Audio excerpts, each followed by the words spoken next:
where are we? Oh, damn it, Mark, we're in the Wild West! Excuse me? The VCR is a time machine.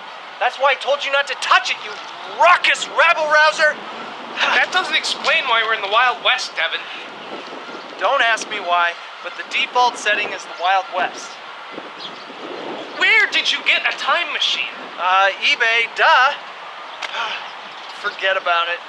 It's too late. Speaking of, where is the VCR? Oh, it's over there. It's by that guy tying a poor girl to the tracks. I hope you're ready to get hit by a train on these tracks. Oh, what is that?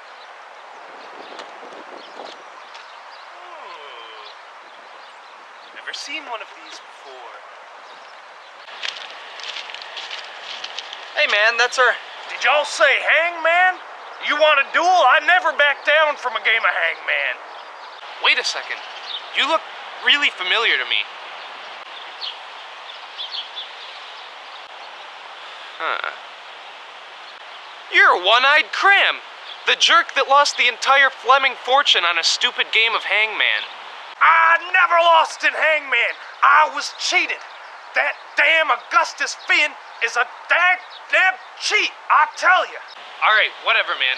That's not what I'm getting at here. We need that VCR. That what?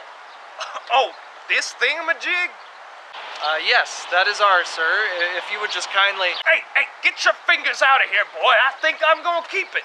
I like its sleek, modern design. No, please, we need to go home. We have a show to do. Finders keepers. Losers get lost. Hey, what about that girl? You can't just leave her here. Oh no, these tracks have been abandoned for years. She'll be fine here until the sheriff gets her in a few hours. He just leaves you? Yeah, he does this every Thursday. I'm kind of used to it. How are we gonna get that VCR back? I don't know. This is all still very strange to me. Well, you're related to the guy, so think. How would you steal a VCR from you? Well, that's the thing, Devin. Us Flemings were very smart. It would be very difficult to get the VCR back from him. I think I know.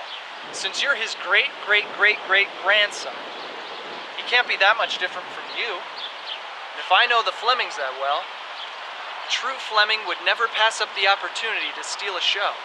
So, we're gonna put on a show for him that he can't refuse to steal. Honestly, I think that'll work very well, yeah.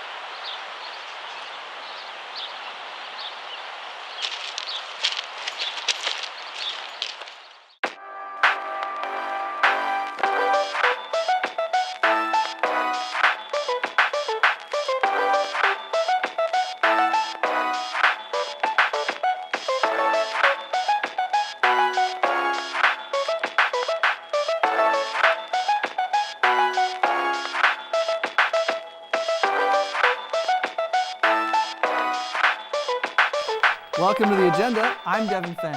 We are in the Wild West now because of a time machine mishap. Thankfully, we were able to borrow a filming studio from a sweet young man named Thomas Edison. He really seems like he'll be going places in life.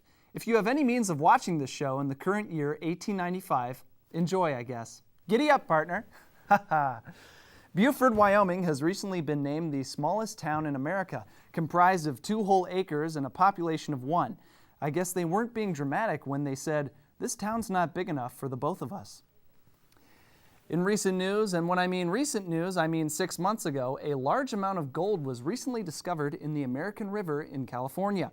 Over the past coming months, it's been reported that thousands of Americans are making the pilgrimage to California cash to cash in on some solid stacks. And as someone from the future, I can confirm that this is no fleeting trend.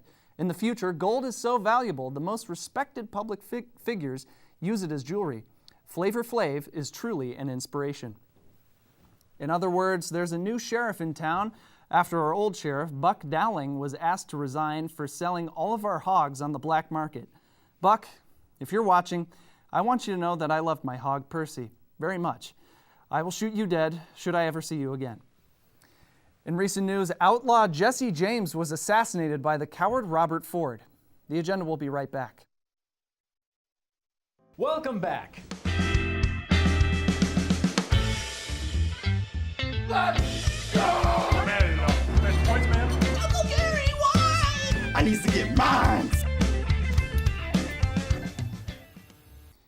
Well, it's tumbleweed season, and I know that y'all know what that means. Keep your windows latched up and barn doors secured, because otherwise y'all will get those pesky balls of dried up nature rolling on through your living space. Apparently, this tumbleweed season is especially bad. Here we have straight from the Tumbleweed Labs, located in her cellar, is Dr. Mildred Donahue. Dr. Donahue, thank you for finding time. There is no time for introductions, boy. I have information that is detrimental for the sake of humanity. Oh, well shoot, please continue then, ma'am. Could you please calm down first? I can't. Anyway, so we don't have much time. It could be happening any moment now. I have been studying the science of tumbleweeds for 30 years now. And let me ask you a question, Devin. Have you ever actually seen where a tumbleweed starts or ends its journey? Now that you mention it, no, I have only seen them just rolling around. Exactly! Those dang moving weeds are up to something. So to discover their roots, I followed the pack of those devil things for 3 whole years. I was like those explorers like Lewis and Clark, and those tumbleweeds were my Sacagawea. Well, if Sacagawea got caught on cacti now and again, but those tumbleweeds are crafty, let me tell you that! Oh. Ah! Oh my God, we've already been infiltrated! They're on to me, get! Oh, did you sleep at all during this 3-year expedition? Does it look like I slept at all for 3 whole years, boy?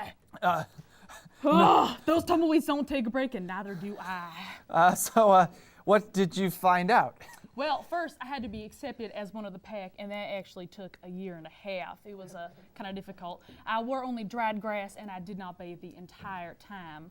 Finally, the tumbleweeds thought that I was one of them, and I followed them where I struck gold. I done saw the most jaw-dropping, cowboy-tipping, cigar-ruining, horse-stealing thing I ever done laid my 2 eyes on. I found the she-weed. The she-weed? What the heck is that? She's the biggest gosh darn tumbleweed I ever saw. She looks like she's crawled straight out of hell. I discovered that she-weeds birth the little tiny tumbleweeds. So as their queen, the tumbleweeds must lead the she-wolf, or the she-weed, to gather more dried vegetation and grow. After they roll and roll and roll and develop into a hardy size, they return to the she-weed where she devours them whole. This can't be true, right? Tumbleweeds consist of dead grass, so they can't be alive. Ha ha ha! That's what they want you to think. They're as living and breathing as the 2 of us. They don't want us to notice the fact that they're stealing our crops for their queen. They've been robbing us blind for God knows how long. So what's going to happen to us? Total damnation! The she-weed has reached a side where she's ready to conquer the world. Our entire globe will be engulfed by a giant tumbleweed. End of civilization as we know it. How much time do we have left? My calculations estimate that we could all be consumed by the she-weed at any moment now. I hope you've said your goodbyes to your loved ones. I gotta return to my lab and cover myself in grass so the she-weed might accept me as her own and let me live. Good riddance, partner. Ah, great. Now the world is going to end and I'm stuck with Mark. Yeehaw. We have someone very special on the desk today. It's this guy I met outside by this old canteen. I don't understand why I'm here. I don't know. I thought you were a nice young fellow, and, you know, I don't know many people out here, and... Whoa, what is that black box? It's a camera, and you're in a studio and on a TV. What? Oh, can I go? Not so fast. Now, I know we don't really know each other that well, but you seem like a nice guy, and I want to get to know you more. Maybe you can talk about yourself a little on the show, just like a friendly interview? I guess I could spare a couple minutes. All right, so what do you do for a living? Well, Derek, It's Devin. Sure, whatever. I'm actually kind of a popular around these parts, in these desert streets, I mean. I'll play piano in the local saloons. Oh, so you're a pretty big music composer then? Yeah, I guess you could say that, Devin. Oh, you know, I also play a little music myself. Oh, yeah? Well, let's take a look. Okay, it's not completely finished, but I have a sample. Here we go. What is that? Yeah. Right? What are these noises? I'm so lost here, Derek. It's Devin, but again, this is a laptop, and those noises are a composed version of my artwork. Oh, well, that's just strange. Well, I mean, it's really not, but would you like to give it a try? Ooh. Well, I don't know if I'll be any good, but I guess I'll take a go at it.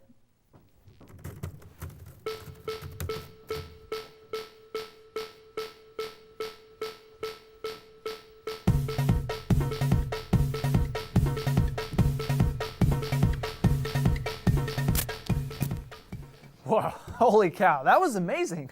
Where did you... You know what? I knew you were a special one when I saw you sitting out there by that canteen. I'm not really sure why, but I kind of understand this thing. Oh.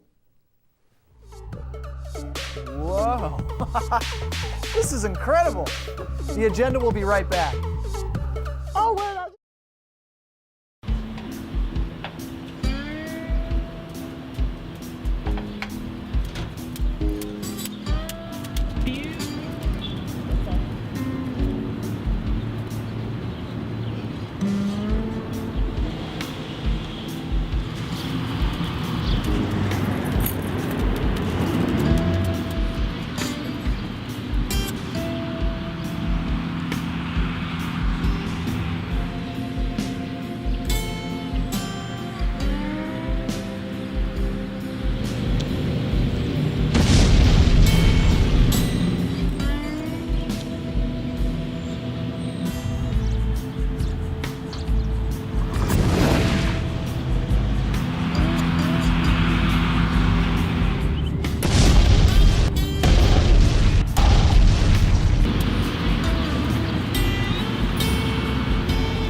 Hi, my name is Burt Reynolds Sr., and I'm here to talk about a growing epidemic in these here parts. Horse theft. If you see a horse and it's not yours, do not take it. These horses are the property of someone else, and that person is not you. If you see a horse tied to a post, do not untie that horse, get on its back, and ride into the sunset. That is illegal and considered horse theft. Now I know what you're thinking. This is the Wild West. We can do whatever we want. Well, that would be incorrect. Horse theft is not okay in any forms. No pony theft, calf theft, equine theft, stallion theft, hooved animal theft, or horse theft is allowed in the Wild, Wild West. You hear?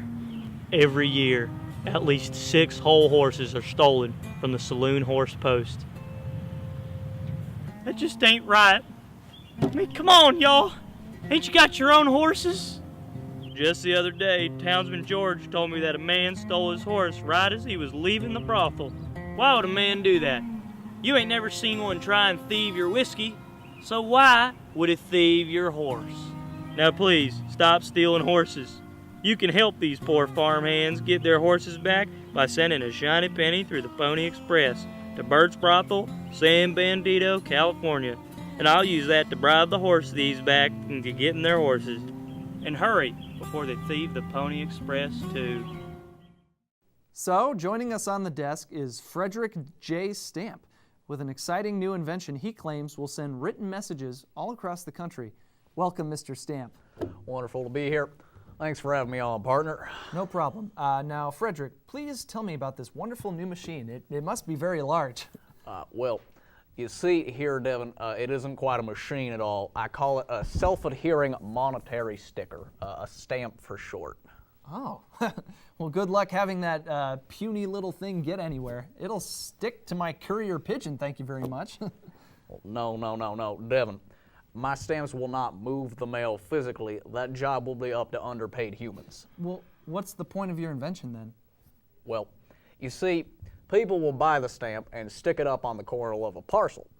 This will allow people to pay a standardized price to use the postal system. This seems really odd to me, Mr. Stamp. I must say, I don't really think your idea really has any legs. I have to disagree with you there, Devin. Not only will my people buy my invention to mail parcels across the country, but I envision a huge collector's market for these fine stickers. Come on, that's ridiculous. Who in the right mind would collect tiny pieces of sticky paper? I mean, you'd have to have totally given up on life and lost all sense of joy and humanity to find any kind of happiness in collecting such a useless invention. Oh, I mean, I've been saving. Oh, hey, I'm sorry. I don't know where that came from. I'm starting to sound like Mark. You. Starting to sound like who? He's just this total jerk. Never mind, though. Oh, all right. I'm sorry I said those things about your invention. I think I was just upset because I was expecting a gigantic machine. I'm a sucker for bells and whistles. Well, I'm sorry to hear that the simplicity of my design doesn't appeal to you. Hopefully the rest of the country feels differently. Yes, I hope everyone else likes it, but just as you alluded to, I'm very bored by it. So I think our business here is done. Thanks for coming on, partner. Thanks for having me, partner. If only he knew he inspired entire generations of collectors you never want to meet. The agenda will be right back.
Where we make Kent feel like Hollywood, this is The Blurb.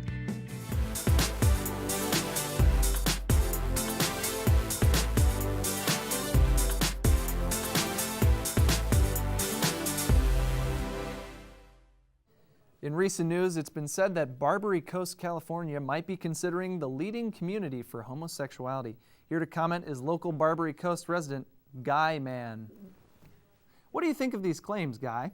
Listen here, I don't know where you're coming up with these whopping rumors, but you got the wrong town. Barbary Coast is as straight as a wet noodle. Aren't those pretty consistently not straight? The point is, ain't nothing homosexual about the place. Are you sure about that?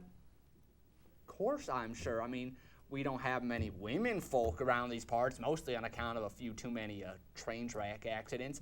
Anyway, that doesn't change nothing. It just means that it's a man's world run by men for men. Okay, so why don't you take me through your average day? Well, we like to start our mornings off like any decent man with a straight shot of whiskey, chased down with a hearty bowl of rusty nails. Then we head out on the old dirt trail, gun in one hand, full bottle of bourbon in the other. Might come across some coyotes and have to deal with them with your bare hands along the way, all in a day's work. Naturally. And after that, we head to the local saloon. Nothing like a good old roundup of the roughest, toughest, manly men, just drinking, grunting, spitting, get to know each other's most delicate secrets as the soft sunset fades into the moonlight and that warm desert sky. Wait, what was that last one? Spitting? No, after that. Hell, I don't remember. Wow. All right then. You're darn tootin', we Barbary boys like our whiskey, like we like our sexual orientation. Painfully straight. You seem awfully defensive about these accusations. You do realize no one is saying that being gay is a bad thing, right? No one, my ass. I heard last week that a man in Wyoming got set on fire in the middle of a saloon just for saying, bless you, when another man sneezed. What? That's kind of ridiculous. That's the way it is in these parts. That's why smoking tobacco, wrangling coyotes, and discovering the gentle but firm touch of another man by the starlit fires. Yeah, I hate to break it to you, but that doesn't sound so straight to me. How many times do I have to tell you, you sweet, beautiful boy, you've got the wrong town? Yeah, it sounds like it. We'll be right back.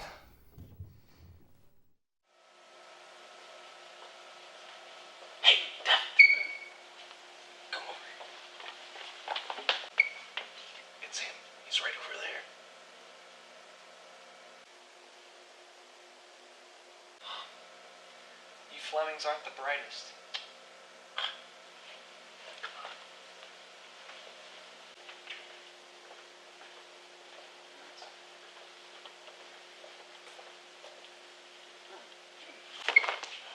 Thought that was just a misplaced rucksack. Good eyes, Mark. Seriously, Devin? Damn it! You found me! Wait! One-eyed Kram, Flemming. I challenge you to a duel. All right, if we win, we get the VCR back.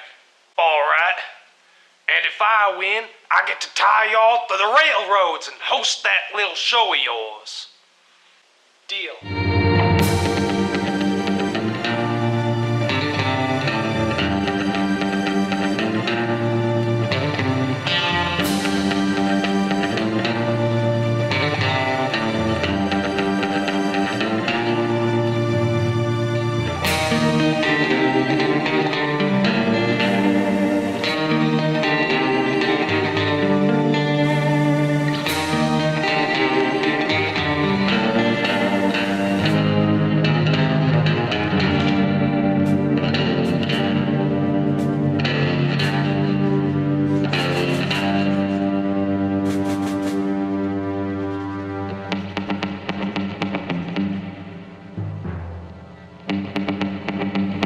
Are there any whys? Seriously? What? Never mind.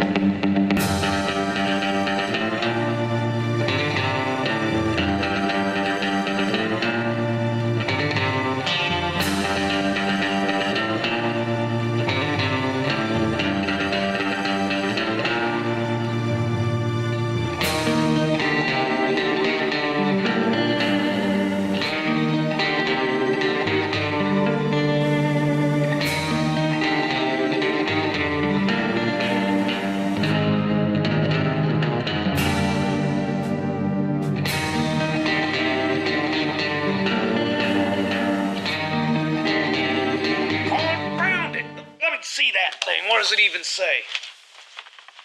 That deal when Fleek Bay is squad goals aft. Well, confound it, I'd eat Jason the Kid's last boot if I'd ever heard such a thing like that before. I mean, gosh darn it, who's ever heard of such confounded sentence structure in their lives? This is chill out. Wood-flammed. Do I act like this? Usually when we Beyblade, but yeah. Jesus. And into your meals, darn it. Well, Kram, you owe us a VCR. Well, a deal's a deal. Here's your stupid CVR or whatever. Well, Kram, thank you. We'll see you again, well, never. In a word of advice, Kram, you should really work on your anger. That is for losing the Flemming fortune. I could have been a billionaire. Goodbye, Kram.